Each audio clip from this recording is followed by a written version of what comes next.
Conversations with a Citizen. I am your host, Tia Carol Jones. I'm here today with Mona Purdy.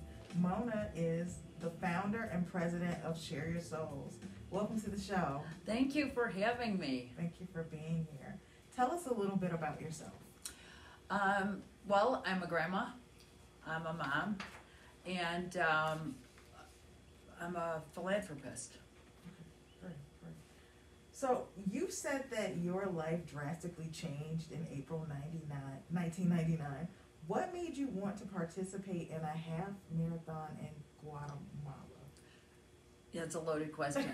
Well, being a mom, I have 3 little kids, and I was trying to teach them values about, you know, the feeling when you do something privately and quietly out of kindness. Right. So I ended up helping out a group of Guatemalans that are cyclists. Okay. So I went to mail them some supplies. It was cheaper for me to get a ticket and fly to Guatemala. This is 22 years ago. Okay. So I had never been there, didn't know where it was, but I went. And in this village called Pitin, they had this half marathon. But see, I'm used to running in America, where we run with shoes and on the street. Right. This is in the rainforest, Okay. in rocky terrain, and I was the only woman, only Caucasian, and the only one with shoes on. Wow. Okay. So I don't know what possessed me to do this. And we run in America at 7 in the morning. They wait till it's high noon, sweltering heat. Okay. So that was challenging. Wow. But it was then during that run, I saw little kids on the side of the road that had put hot tar on the soles of their bare feet because they didn't have shoes to wear. Mm-hmm. And it's really hard to run in the heat when you're crying. Right. Yeah. Because I was thinking, my kids have so much. And I had just kind of gone through a terrible divorce, and we were like kind of pinching pennies a little bit. But as bad as we were going through a hard time, these kids had no idea. I mean, I was just blowing my mind. How did that interaction with a worker at the orphanage change your life? She was a nun, Okay. and I was raised Catholic. Okay. So when she said, when are you coming back, out of respect, I was like, coming back, like, no, I've done my good thing. This was a one-time thing, but I couldn't say that to her. So I was like, I'll be back. Bye-bye. And then I was like, oh my gosh, why did I do that? But when I got home, shoes had piled up at my house, and everyone was raring to go, still collecting shoes. Okay. Because I was going to do it just once. Okay. And then, here we are, 22 years later. Right. And so, Share Your Souls is more than 20 years old. Why have you kept collecting shoes throughout all of these years? Actually, this month is my 22nd year anniversary, Wow. and I'm here. So, woo! Happy anniversary. I keep doing it because the need has gotten greater, and I thought it was for people that receive the shoes. And then the last 18 years, I realized it's people in America benefit from knowing that their efforts benefit someone they will never know, meet, or see in a land far away from America where people live on sometimes less than $2 a day. We don't know that here. So I am that person that will teach you about how lucky we are, how blessed. How many shoes have you collected, and how do volunteers help keep your mission going? I would like to say we've collected 5 million, but we've collected way more than that. We've hand-delivered 5 million. Okay.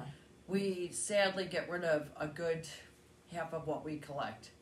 I'm trying to teach Americans when you're sharing, make sure what you share is intact. We don't recycle, refurbish, or repair. Okay. So the way we get shoes, it goes to people that in some cases have never owned their own pair of shoes. Okay. So our quality must be up to par.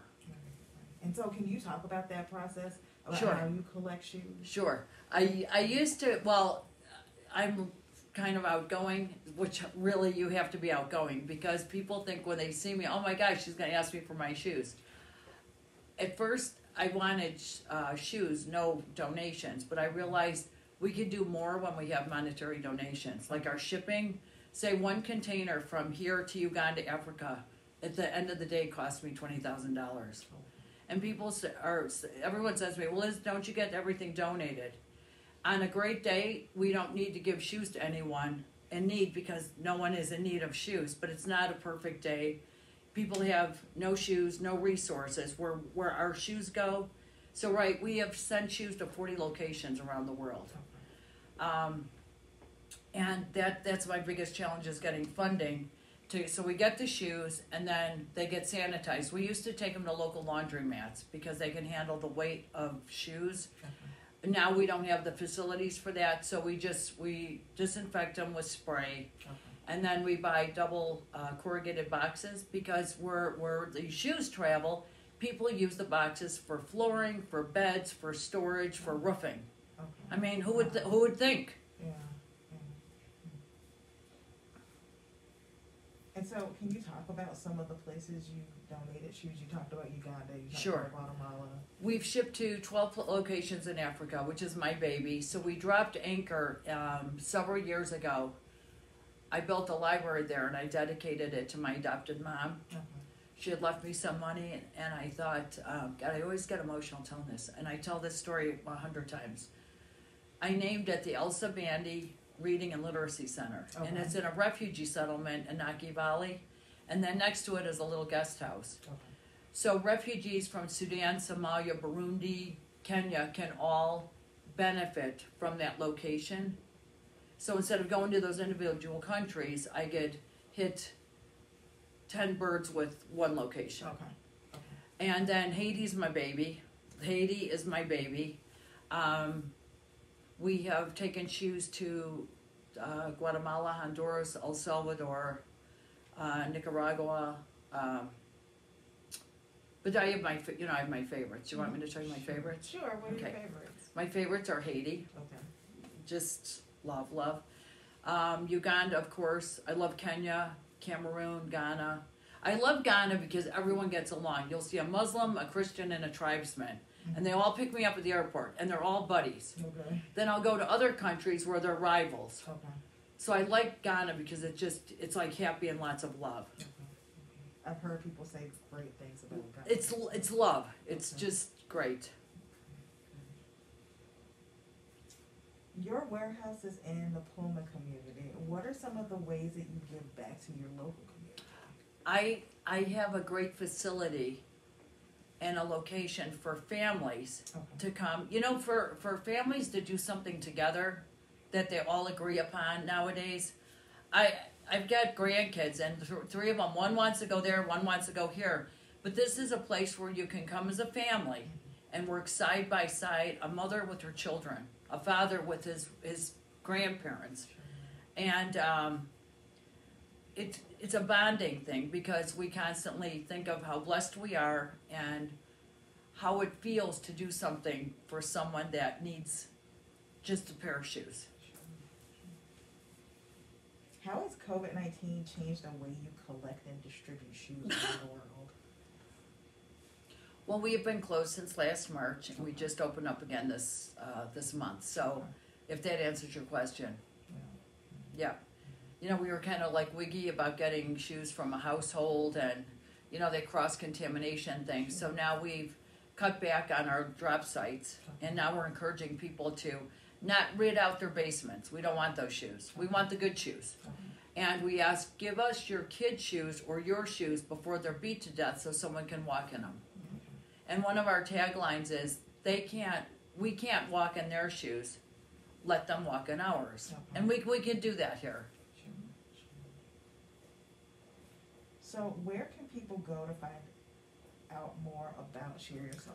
Glad you asked. We're just revamping my website, and it is shareyoursouls, SOLES.org. And we've got my Fleet Feet, Naperville running. The building is open, so if you put 6 pairs in a bag, we should get 6 pairs out. Just make sure you're respectful of the shoes going to a human. Like, say, pretend that you were going to meet the person. Because I have delivered shoes places, and as they're unboxed, because I have the community help me do this. It's all about them, not about me. And someone said, oh, you take people on your trips. I like the communities to help me. This is benefiting them. So the moms get in there and we'll lay out shoes, and I'll try to take a pair back that's like dirty or that's torn or something. And they're like, no, we want them anyway. I'm like, no, give me back those shoes. They're nasty. I won't give them to anybody. So we try to be super respectful of what we send. Before we wrap up, is there anything else that you'd like to add? We are having an event at Swallow Cliff where you can do stairs and get pledges, and I'm working on the details of that. It'll be the month of July, and Denise Murchison, I'm a Buddhist, she's my sensei. She lives in Pullman, and she's running the marathon to raise money for Share Your Souls. That'll be on our website, and supporting her will support people getting shoes. And then we have a golf outing October 4th. And I have some local guys helping with it, and then we're making a donation to the Markham VFW because they lost their location. So someone said, well, shouldn't you be worried about your charity getting the money? You've been closed for the year. But if we don't reach out and help our partner organizations that help me, what kind of people are we? You got to share it. Right. Well, great. Thank you so much. Oh, thank you so much. Thank you. That's it? Yes. I want to tell you more. I got more stuff to share. To join us again next week for conversations with the So you're going to send me the link, and we'll put it on our PR